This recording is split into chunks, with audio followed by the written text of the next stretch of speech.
डाल दो, परसों वाली डाल दो, आप 2 दिन का अपना एमपीपीएससी ग्रुप पे डाल दो वीडियो अच्छा, पहली वाली। एमपीपीएससी की कल की क्लास की वीडियो जो है वो अपलोडेड है।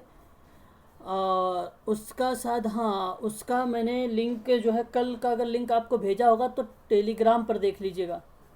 टेलीग्राम पर कल वाली क्लास का, और परसों का भी टेलीग्राम पर ही मिलेगा। दोनों का मैंने भेज रखा है टेलीग्राम पर। सर ये टेलीग्राम चैनल का जानकारी नहीं है मेरी आपकी। टेलीग्राम सोशल वर्क का, एमपीपीएससी का आप हो ना?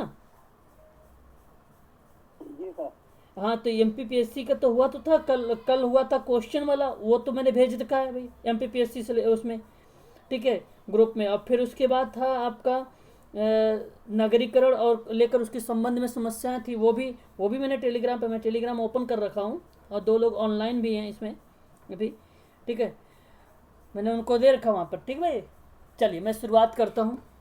और ये जो मेरा आज का टॉपिक है, ठीक है, एमपीपीएससी यूनिट नंबर 8 का, एमपीपीएससी यूनिट नंबर 8 का है। और मैंने आप लोगों को 2 क्लासेस प्रोवाइड कर दिया है यूनिट नंबर 1 के अंतर्गत। पहली पॉइंट शहरीकरण को लेकर है ना, जनगणना को लेकर, और कुछ क्वेश्चन भी करवा चुका हूँ।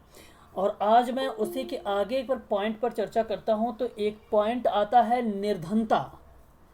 आप सिलेबस में देखेंगे तो आपको मिलेगा निर्धनता मिलेगा, और इसी को पॉवर्टी भी कहते हैं। और साथ में आपको जो है इन इक्वालिटी मिलेगी, यानी असमानता मिलेगी।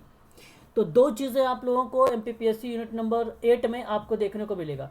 अभी मैं लास्ट में थोड़ा सा प्रश्न भी लिया हूँ, प्रश्न भी करवाऊंगा। ठीक है, तो पहले हम समझ लेते हैं कि निर्धनता होती क्या है। ठीक है भाई, चलिए। देखिए, जो निर्धनता के बारे में जिक्र किया जाए तो साधारण शब्दों में निर्धनता को आप क्या कहेंगे, बताइए। निर्धनता या गरीबी? हम्म, शाबाश। निर्धनता या गरीबी, जो आप ये कह सकते हो कि ये एक ऐसी स्थिति है या एक ऐसी कंडीशन है जिसमें व्यक्ति क्या करता है, अपनी और अपने अपने पर आश्रित सदस्यों की आवश्यकता की पूर्ति धन के अभाव के कारण नहीं कर पाता है। तो धन के अभाव के कारण वो चीज़ें नहीं कर पाता है, तो यह एक प्रकार से निर्धनता होती है। जरा यहाँ पे समझिए, तो निर्धनता एक सामाजिक और आर्थिक समस्या है।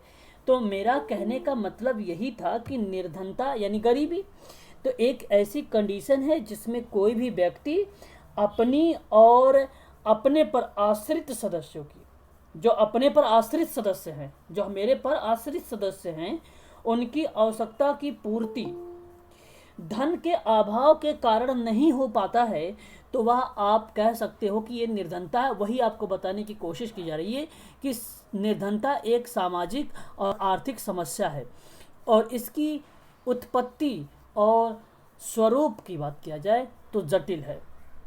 ठीक है, अभी मैं आप लोगों से प्रश्न भी करूंगा यहाँ से।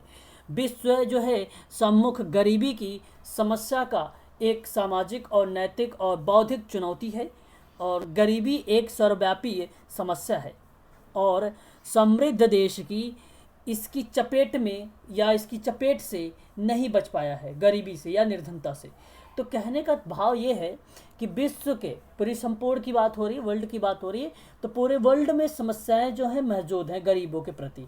जैसे सामाजिकता को लेकर हो सकती है, और नैतिकता को लेकर हो सकती है, बौद्धिक क्रियाओं को लेकर हो सकती है।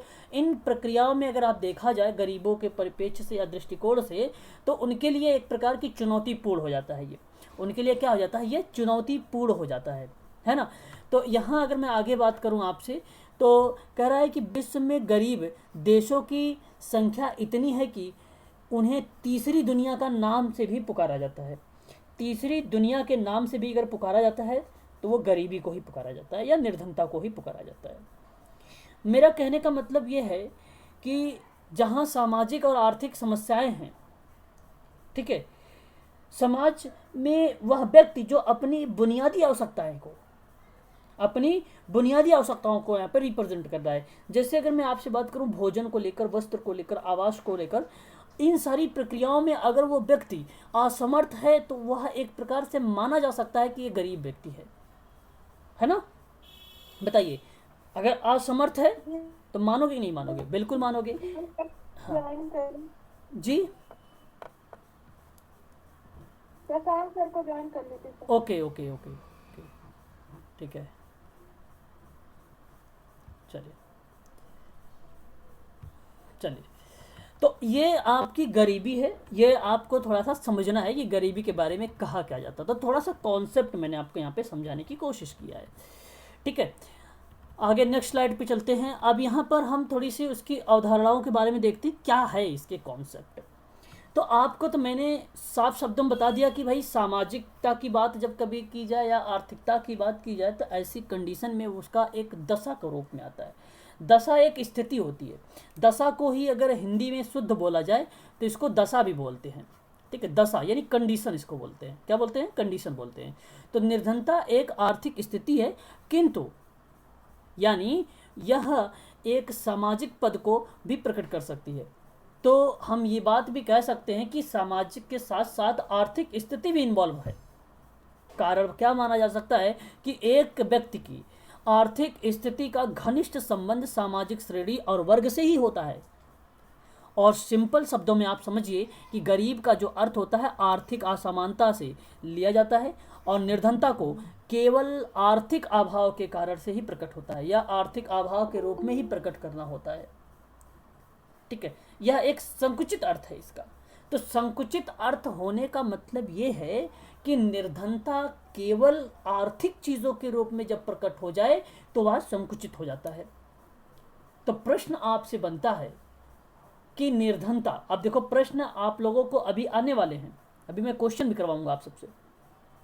तो उसमें यह लिखा रहेगा अभिकथन में कि निर्धनता का अभाव संकुचित अर्थ में देखा जाता है।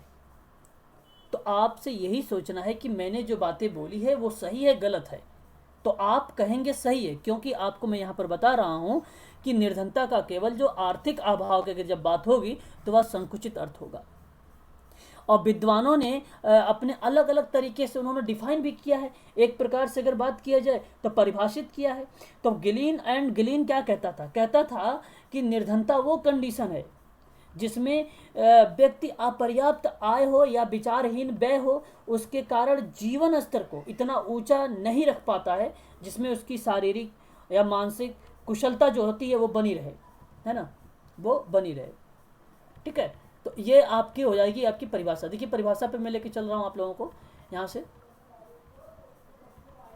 देखिए गिलीन ने क्या कहा कि निर्धनता वो दशा है कि जिसमें एक व्यक्ति अपर्याप्त आय, एक व्यक्ति की अपर्याप्त आय, ठीक है, या विचारहीन, या आप उसे कह सकते हैं विचारहीन, और विचारहीन का मतलब होता है मूर्खतापूर्ण व्यय के कारण अपने जीवन स्तर को इतना ऊंचा नहीं रख पाता है कि उसकी शारीरिक और मानसिक क्षमता बनी रह सके।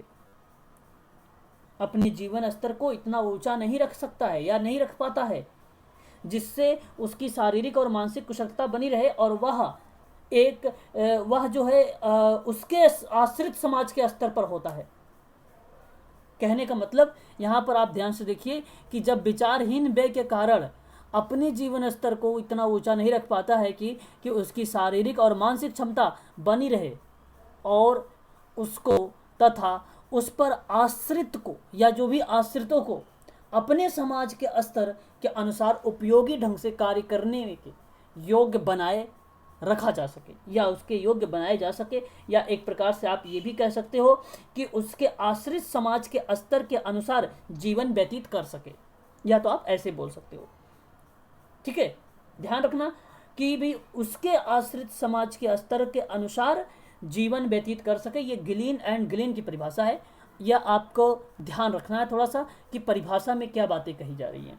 चलिए आगे हम बात कर लेते हैं, एक और परिभाषा ले लेते हैं, उस परिभाषा में क्या बातें कही गई है। अगर हम बात करें जो है गोडार्ड की, तो गोडार्ड क्या कहते हैं? गोडार्ड महोदय कहते हैं कि निर्धनता उस या उन व्यक्तियों का अभाव है या अपर्याप्त पूर्ति है जो एक व्यक्ति तथा उसके आश्रितों के स्वास्थ्य और कुशलता को बनाए रखने के लिए आवश्यक है। मेरी बात समझ में आ रही है ना आप लोगों को कि निर्धनता उन वस्तुओं का अभाव है या अपूर्ति या अपर्याप्त पूर्ति है। अपर्याप्त मतलब यहाँ पे वो चीज़ें पर्याप्त नहीं है वस्तुओं का, जो एक व्यक्ति उसके आश्रितों पर, जिस पे वो आश्रित है, उन आश्रितों के स्वास्थ्य और कुशलता को बनाए रखने के लिए आवश्यक होता है। तो अब यहाँ पर स्वास्थ्य को लेकर, कुशलता को लेकर मैंने आप लोगों से सबसे पहले ही कॉन्सेप्ट में ये बातें समझा दिया था कि जिसमें व्यक्ति अपनी और अपने पर जो आश्रित सदस्य होंगे उनकी आवश्यकता की पूर्ति धन के अभाव के कारण नहीं कर पाता है, तो यही आपकी निर्धनता कहलाती है। और वही बात यहाँ पे कही जा रही है गोडार्ड के द्वारा कि व्यक्ति अपनी और अपने आश्रितों या जो भी आश्रित सदस्य हैं उस पर उसकी आवश्यकताओं की पूर्ति जो है नहीं कर पा रहा है। कारण क्यों? कारण ये कि उसके पास धन का अपूर्त है या अपर्याप्त है। धन उसके पास पर्याप्त नहीं, अपर्याप्त है। ठीक है, याद रखिएगा। आगे हम बात करते हैं बीवर के अनुसार, और ये कहते हैं कि निर्धनता को रहन सहन की एक ऐसी दशा है जिसके रूप में परिभाषित किया जा सकता है और जिसमें स्वस्थ और शारीरिक कुशलता का अभाव पाया जाता है, जिसमें स्वस्थ और शारीरिक कुशलता का अभाव पाया जाता है। ठीक है, तो ये परिभाषा किसका है? बीवर का नाम है। तो बीवर की परिभाषा भी आप लोगों को ध्यान रखनी होगी। मैं आपको कुछ बातें बताऊंगा जो कि आप सबके लिए इम्पोर्टेंट भी हो सकती है। तो कॉमन चीज़ें हैं, आप ज़रा मुझे बताइए कि अगर मैं आपसे बात करूं, ठीक है, कि भारत में जो विभिन्न सामाजिक समूह है या आर्थिक समूह जो भी है, वो सबसे अधिक निर्धनता का अनुपात किस में देखते हैं आप लोग? क्या आप अनुसूचित जाति में देखेंगे कि ग्रामीण के खेतिहर के जो मजदूर होंगे उसमें देखेंगे निर्धनता, कि अनुसूचित जाति में देखेंगे, कि नगरीय अनियमित मजदूरों में देखेंगे? सबसे ज़्यादा निर्धनता अगर मैं भारत की बात कर रहा हूँ सामाजिक समूह को लेकर, आर्थिक समूह को लेकर, तो मुझे बताइए आप कि निर्धनता का अनुपात सब किस में पाया जाएगा सबसे अधिक? बताइए। और ग्रामीणों में। ग्रामीणों में। ओके, और भी किसी का भाई जवाब होना चाहिए? बताइए कोई भी और अपना। सर अनुसूचित जाति। अनुसूचित जाति की, जनजाति बोले कि जाति बोले? अच्छा, अनुसूचित जनजाति। शाबाश, बहुत बढ़िया। दीपा हो तुम? जी सर। चलो ठीक है, बहुत बढ़िया, नाइस। तो यहाँ अगर मैं आपसे बात करूँ कि जब भी कभी सामाजिक समूह की बात हो या आर्थिक समूह की बात हो, मेरी बात को थोड़ा ध्यान से समझिएगा आप लोग, ठीक है भाई। सामाजिक समूह की अगर बात हो या आपकी यहाँ पर आर्थिक समूह की बात हो, तो आपको एक बात तुरंत याद आ जानी चाहिए कि निर्धनता रेखा के नीचे जो लोगों का अनुपात है, जो भारत के सभी सामाजिक समूह में बात हो या आर्थिक वर्गों में बात हो, तो वह समान नहीं पाया जाता है। और ये अनुसूचित जनजाति के 100 में से 51 लोग अपनी आवश्यकताओं को पूरा करने में असमर्थ हैं। 100 में से 51 लोग, 100 में से मतलब 100 में से 51 लोग जनजाति ऐसे है। अब आप सोच लीजिए कि सबसे ज़्यादा कहाँ पर पाई जा रही है। और इसी तरह नगरीय क्षेत्रों में 50% जो है, 50%, उसके बाद अगर मैं बात करूँ नगर में, नगर का मतलब शहर में 50% अनियमित मजदूर निर्धनता रेखा से नीचे है। तो एक very very most important point बताया है जो आप सब के लिए लाभदायक है एग्जाम के लिए, सारे के सभी गुरुओं के लिए। चलिए आगे बढ़ते हैं। आगे हम बात करते हैं, और यहाँ अगर मैं बात करूँ तो हर किसी भी देश में गरीबी को राष्ट्रीय आय या प्रति व्यक्ति उपभोग खर्च और शोषण तथा प्रति व्यक्ति आय के आधार पर माप सकते हैं। भारत में गरीबी की परिभाषा, पौष्टिक आहार। अब मैं आपसे एक बात बोलना चाहूँगा, चलो अच्छा यहाँ पे लिखा भी है, मैं पहले क्यों बता दूँ, आप सुन लीजिए कि भारत में जो है गरीबी परिभाषा को पौष्टिक आहार के आधार को लेकर दी गई है, जो भारत के योजना आयोग के अनुसार क्या बताया जा रहा है। ये बहुत ही इंपॉर्टेंट पॉइंट है। अभी मैं आप लोगों से क्वेश्चन करूँगा, ठीक है भाई, ध्यान रखिए। MPPSC सोशल वर्क के लिए बहुत इंपॉर्टेंट टॉपिक है। भारत के जो योजना आयोग के अनुसार यदि किसी व्यक्ति की ग्रामीण क्षेत्र में 2400 कैलोरीज, देखो प्रश्न बन सकता है, ग्रामीण क्षेत्र में 2400 कैलोरीज प्रतिदिन और शहरी क्षेत्र में 2100 कैलोरी प्रतिदिन नहीं मिलता है, तो यह माना जाता है कि वह व्यक्ति गरीबी रेखा से नीचे है और अपना जीवन व्यतीत कर रहा है। अब आप मुझे बताइए, अब आप जैसे जानते हैं कि कोई व्यक्ति अगर भर पेट खाना खा रहा है, बात को समझिएगा अपनी बहुत अच्छे से, ये एक अप्लाइड टाइप का क्वेश्चन बनेगा आप लोगों से। तो बताइए, वो लोग बोलते हैं आप लोगों से, यार मैं गरीब इंसान हूँ, मैं कैसे काम करूँ, क्या काम ना करूँ। आप लोगों के दोस्त वगैरह बोलते भी होंगे ऐसे, यार मैं तो गरीब हूँ, ये फलाना ठिकाना, इस तरीके से वर्ड्स यूज करते होंगे। तो अब आप लोग ये बात बोल सकते हो कि नहीं बोल सकते? अगर आप शहर में हो तो आप सोचो, अगर उस व्यक्ति को 2100 कैलोरी मिल रहा है, अगर उसका भरपेट उसे भोजन मिल रहा, तो बताइए कहाँ से गरीब हुआ भाई? उसे भरपेट भोजन मिल रहा तो गरीब कहाँ से हुआ? बताइए जरा, नहीं हुआ ना। और अगर मैं वही बात ग्रामीण पे भी अप्लाई करता हूँ, तो ग्रामीण के लोगों पर अगर चले जाओ, तो ग्रामीण के लोग, अच्छा ये देखो, ये एक डाटा है, ये आपका सही डाटा है, लेकिन ऐसे में एक जो है आज की व्यवहारिकता के जीवन में अगर आपको मैं यहाँ पे बताऊँ तो लोग ऐसे बोलते हैं।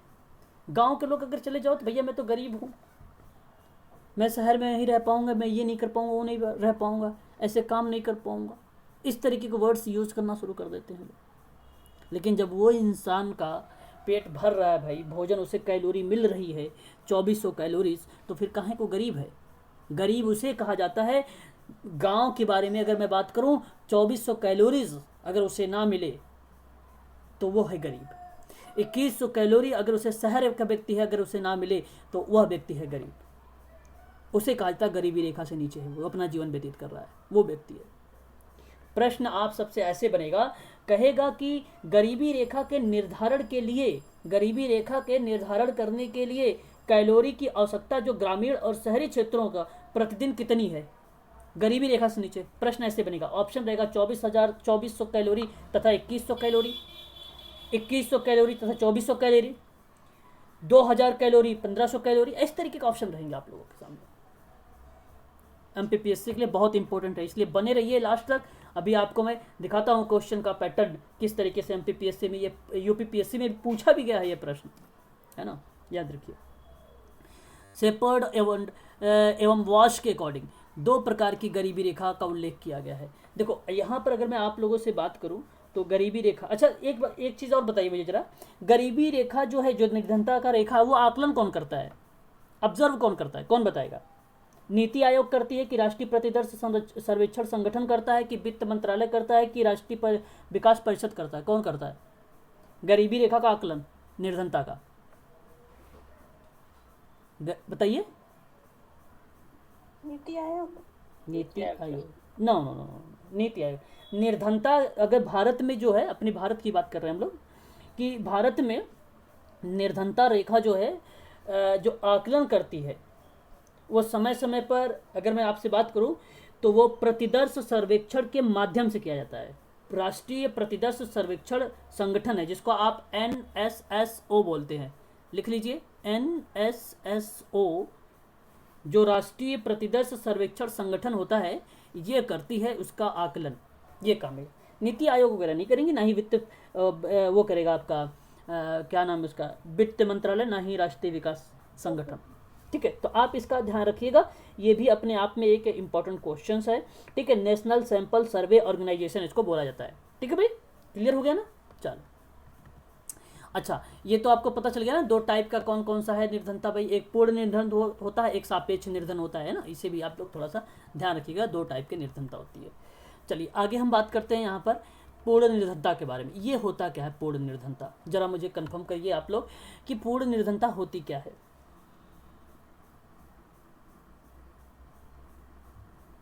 बताइए, नहीं पता? चलो मैं बताता हूँ सर, जो अपनी आवश्यकताओं को की पूर्ति न कर सके। ओके, ठीक। अब देखो, रोटी कपड़ा, रोजमर्रा की आवश्यकताओं को सर। हाँ बिल्कुल बिल्कुल बिल्कुल बिल्कुल बिल्कुल, शाबाश। ठीक, देखो यहाँ अगर मैं बात करूँ, पूर्ण निर्धन कौन है? पूर्ण निर्धन व्यक्ति वो होता है जिसके पास मकान नहीं हो, भोजन, सुविधा एवं जीवित रहने के लिए उसके लिए आवश्यक वस्तु ना हो, उसे आप कहेंगे पूर्ण निर्धन। भाई व्यक्ति ये भी बोलता है कि मैं भाई गरीब बहुत, मैं टोटली गरीब हूँ। भाई अगर वो रात को जा रहा है, भाई उसके पास मकान है, उसके पास भोजन है, उसके पास चिकित्सा सुविधाएं हैं, जीवित रहने के लिए आवश्यक वस्तुओं का सारी चीज़ें हैं, तो फिर वो गरीब कहाँ से हुआ? अगर यही सारी चीज़ें नहीं होगी तो उसे हम कहेंगे कि यह एक प्रकार का पूर्ण निर्धन होगा। वो सामान्यतः जीवन की अगर मैं बात करूं, जो दैनिक जीवन के क्रियाकलाप इन्होंने बताया है, बहुत अच्छी बात बताई है कि आवश्यकताओं को जुटाने के लिए, अपनी नीड को जुटाने के लिए पर्याप्त धन के अभाव के रूप में जो प्रदर्शित होता है, जो रिप्रेजेंट होता है, जो प्रस्तुत होता है, उसको हम बोल देते हैं कि पूर्ण निर्धनता वही व्यक्ति है। जो सामान्य जीवन की आवश्यकता जुटाने में असमर्थ हो, वही है पूर्ण निर्धन। सापेक्ष निर्धन क्या होगा फिर? सापेक्ष निर्धन का मतलब होता है कि गरीब के जो सापेक्ष तथ्य मानने वाले होते हैं, जो पूर्ण गरीबी की अवधारणा के इस आधार पर आलोचना करते हैं कि पूर्ण गरीबी की अवधारणा स्थिर है और आवश्यकताओं और सुविधाओं के बदले मानदंड को सम्मिलित नहीं करते हैं। तो सापेक्ष निर्धन की जो अवधारणा है वो दो समयों या दो स्थानों या विभिन्न व्यक्तियों की तुलनात्मक स्थिति का मूल्यांकन कर देती है। तो सापेक्ष का मतलब एक प्रकार का, अगर मैं बात करूँ तो किसी को रख के करना, अपोजिट में किसी को रख के करना, ठीक है। तो यहाँ पर यह बात है कि गरीबी को जो सापेक्ष तथ्य बनाने वाले हैं, उन बनाने वालों ने पूर्ण गरीबी को अवधारणा इस पर बताया है आलोचना करके। आलोचना का मतलब उसकी थ्योरी की आलोचना कर दी है ना। और उसने ये बोला कि पूर्ण गरीबी का जो अवधारणा होगी वो आवश्यकताओं और सुविधाओं के बदले मानदंड को शामिल नहीं करता है। मतलब मानदंड समझ रहे हैं आप लोग? वैल्यूज, मूल्य, रूल रेगुलेशंस, समझ रहे हैं आप? आचार संहिता इत्यादि चीजें मानदंड को सम्मिलित नहीं करता है। तो वो एक सापेक्ष गरीबी की अवधारणा दो समयों या दो स्थानों पर या विभिन्न व्यक्तियों की तुलनात्मक स्थिति का जब ऑब्जर्व होता है तो वो कहलाता है सापेक्ष निर्धन।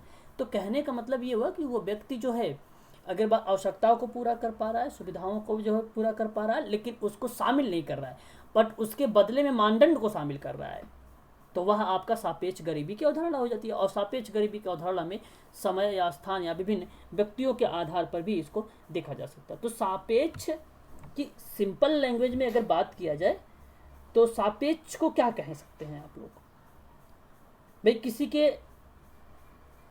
किसी के साथ होगा या किसी के अकॉर्डिंग होगा। मतलब सिंपल भाषा में ये समझिए कि एक व्यक्ति के पास सापेक्षित रूप से दूसरे व्यक्ति से कम धन और संपदा होने से है। मतलब इस तरह से तुलनात्मक रूप से, हाँ। जैसे मैं आपसे कह रहा हूँ सिंपल भाषा में कि मान लीजिए कि एक व्यक्ति के पास, ठीक है, एक व्यक्ति के पास सापेक्षित रूप से दूसरे व्यक्ति से कम धन है, संपदाएं कम है, मतलब हर चीज में पीछे है। तो जैसे निम्न वर्ग, मध्यम वर्ग और आपसे मैं बात करूं उच्च वर्ग के सापेक्ष रूप में निर्धनता, अब यहां पर कंपेयर होगी इनसे, वो होती सापेक्ष निर्धनता। अब उसे कहेंगे सापेक्ष निर्धनता। तो थोड़ा सा बारीकी से इसको समझना था, आप इसे ध्यान रखिएगा, ठीक है। और आगे मैं बात करता हूं नेक्स्ट पॉइंट पर। इसका कारण जैसे अधिक जनसंख्या हो सकती है। सापेक्षित की अगर मैं बात करूं आप लोगों से ना, अधिक जनसंख्या है, अच्छा यहाँ पे लिखा है, चलो अच्छा ठीक है। देखो यहाँ पे कारण लिखा गया है कि भारत में, अच्छा ये भारत में निर्धनता का कारण है। जैसे मैं अगर आपसे बात करूँ सापेक्षिकता के निर्धनता में, तो एक प्रकार से वो अधिक जनसंख्या को भी रिप्रेजेंट कर सकती है, जाति प्रथा को भी रिप्रेजेंट कर सकती है, कृषि पर अत्यधिक निर्भर होने पर भी रिप्रेजेंट हो सकती है, काला बाजारी रिप्रेजेंट हो सकता है, अज्ञानता और अंधविश्वास हो सकता है, बेरोजगारी हो सकती है, कृषि के क्षेत्र में तकनीकी का पिछड़ापन गरीबी का मुख्य कारण भी हो सकता है, प्रतिकूल और जलवायु भी हो सकता है। अच्छा एक चीज़ और मैं बता दूं आप लोगों को, यूजीसी के लिए एक भाई बहुत अच्छी बात है आप सब के लिए कि पीएचडी को हटा दिया गया है। अब आप लोगों ने सुना, आज ही न्यूज आया है। 1.5 साल के लिए हटाया गया है बाकी। नहीं 1.5 साल के लिए नहीं, अब जो सिलेक्शन होने वाला है आपका, दिवाली में होगी सिलेक्शन, नवंबर में, ठीक है। नवंबर में वैकेंसी आ रही है 10,000 असिस्टेंट प्रोफेसर की। असिस्टेंट प्रोफेसर की 10,000 वैकेंसी आ रही है। इसमें आप लोगों को क्रैक होना पड़ेगा नेट। अगर नेट है तो आप हो जाएंगे असिस्टेंट प्रोफेसर, पीएचडी नहीं मानेंगे उसमें, पीएचडी समाप्त कर दिया गया है ना, ठीक है। तो यार नेट, ये भी सुनने में आ रहा कि 1.5 साल के लिए रहेगा ये। नहीं ऐसा कुछ नहीं है। ये कब सुना था आपने, कब सुना? आज ही तो सुनी उसे। आज सुना है आपने? 1.5 साल के लिए हटाया? ना 1.5 साल के लिए नहीं हटाया इसे, 1.5 साल के लिए नहीं हटाया। चलो अगर मान लो 1.5 साल के लिए हटाया तो नवंबर में वैकेंसी 10,000 आ रही है, फिर उसको क्रैक कर जाओ बस। हटाना तो पूरा हटा दो ना, फिर 1.5 साल के लिए क्या फायदा भाई, है ना? हटाना पूरा हटा दो, 1.5 साल के लिए क्या फायदा है। चलो तो यहाँ पर आपको ध्यान रखना है। और अगर मैं आपसे बात करूँ कि भारत में अगर निर्धनता का कारण बताऊँ तो व्यक्तिगत कारण हो सकता है, भौगोलिक कारण हो सकता है। देखो अगर मैं आपसे बात करूँ, निर्धनता के बहुत सारे रीजंस हैं। जिससे जनसंख्या का क्या रीजंस नहीं हो सकता है, ये भी रीजंस हो ही सकता है। जनसंख्या अधिक होने का ये भी हो सकता है, व्यक्तिगत कारण भी हो सकता है, भौगोलिक कारक भी हो सकता है, आर्थिक कारक तो भाई इन्वॉल्व है, और आपका सामाजिक कारक तो इन्वॉल्व ही है, परिभाषा में ही बताया गया ही तो, और अन्य कारक भी है। ठीक है, तो बहुत सारे ऐसे रीजंस हैं जो इन्वॉल्व किए गए हैं, ठीक है, निर्धनता के कारण में। ठीक है, निर्धनता को अगर मैं आपसे बात करूं, इन्हीं सारी निर्धनताओं को अगर मैं कहूं दूर करने की बात, तो उसका उपाय हो जाता है।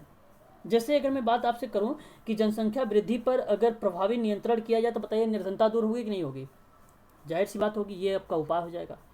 लोगों की अगर मैं बात करूं, अगर लोगों को शिक्षा दिया जाए, तकनीकी शिक्षा लाया जाए, इस तरीके का उन्हें इस तरीके से उनको समाज की मुख्य धारा से जोड़ा जाए, तो बताइए भारत की निर्धनता दूर होगी कि नहीं होगी? जाहिर सी बात है, दूर हो जाएगी, है ना। भ्रष्टाचार पे एक शून्य सहिष्णुता होता है। शून्य सहिष्णुता जानते हैं? एक भ्रष्टाचार पे शून्य सहिष्णुता होता है, टॉलरेंस, जीरो टॉलरेंस।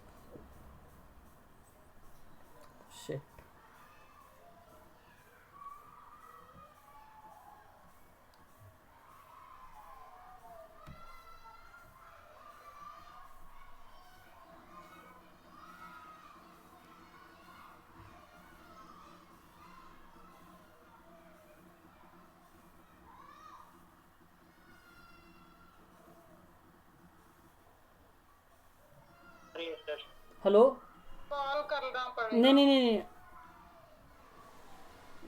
हाँ हेलो हेलो। जी सर। एक्चुअली क्या कि हमारे यहाँ जो है